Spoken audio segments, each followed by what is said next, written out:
that low-cost temp sensor and humidity sensor that logs to the ThingSpeak channel.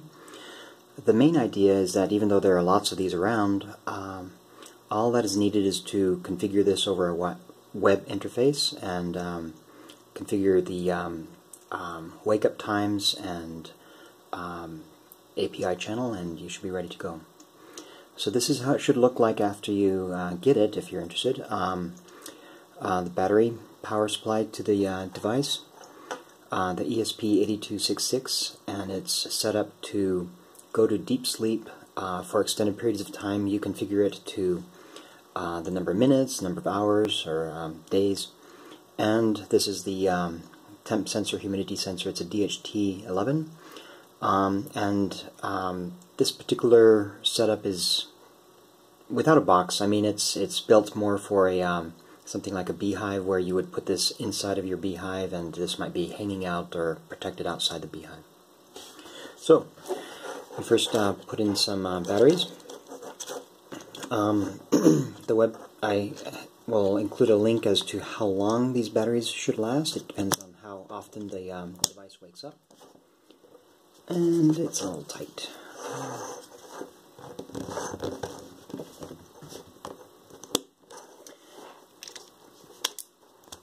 And since I don't want to take these in and out all the time, I have a separate ground strap. And what's nice is that, let's see, oh, this is the voltage, okay. What's nice is that if this Wi-Fi doesn't find an access point, a Wi-Fi access point, it will start up its own web server at a known IP address. And so that allows you to configure how often you want it to wake up and log temperature, humidity, and what the API channel is to log that information on.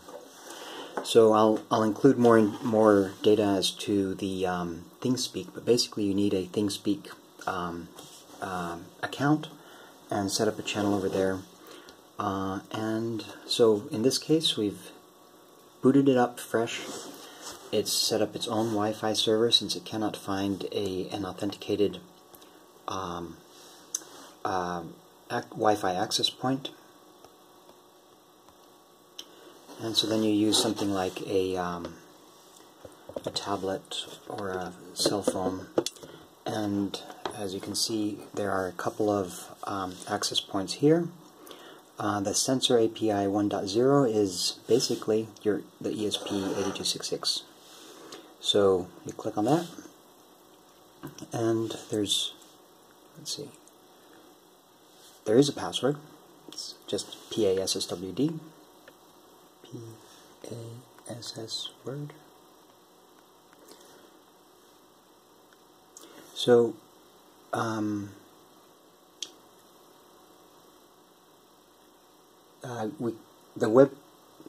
include a web link as to something about security. I don't think there's much of a security concern, but that's to be discussed, I guess. So, okay, so we're connected to the Wi-Fi. So basically this is acting as a Wi-Fi access point. The tablet is connecting to it, and we're now going to go, and there we are. So this is basically the web page that is being served by the ESP8266. So you can see some selections here. You can click on Info to find some details about the particular device you're using. It's basically a web server. So you can go configure the Wi-Fi, and it's a little slow. I mean, it is a pretty slow microprocessor, and so you can see the same two Wi-Fi access points.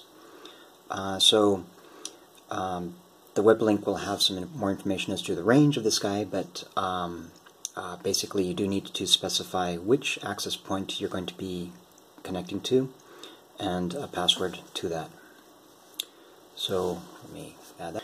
And then you need to specify the number of seconds you want, excuse me, the number of minutes you want this thing to boot up and log. So again, the longer it stays in deep sleep, the longer your batteries will last. And so if you want to log data every 1 minute, your batteries will need to be replaced more frequently than once a day.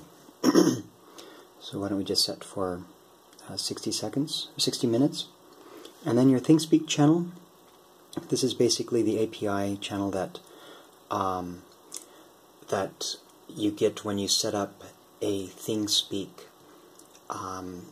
channel. So this would be the right API key, and in my case, and this can be regenerated any time, so it's not something that is of necessary concern, is you can save that, and I'll share some screenshots as it goes. So basically, now the idea is that when this guy boots up again, it will connect to the Wi-Fi access point that you specified, log in, and log the temperature humidity sensor on the period, on the frequency that you have specified. So that's about it to configure and set up. So three measurements are measured: the temperature, the humidity, and the voltage. So as this voltage drops down to 2 volts, or 2000 millivolts as it is logged, that is the point when the ESP8266 will stop recording or lose accuracy and require the batteries to be replaced. I've been doing some testing with lithium-ion cells, and even though that exceeds the voltage specs of the ESP8266, I'm not seeing any degradation in performance or accuracy. So hope that's interesting. Thanks. Bye.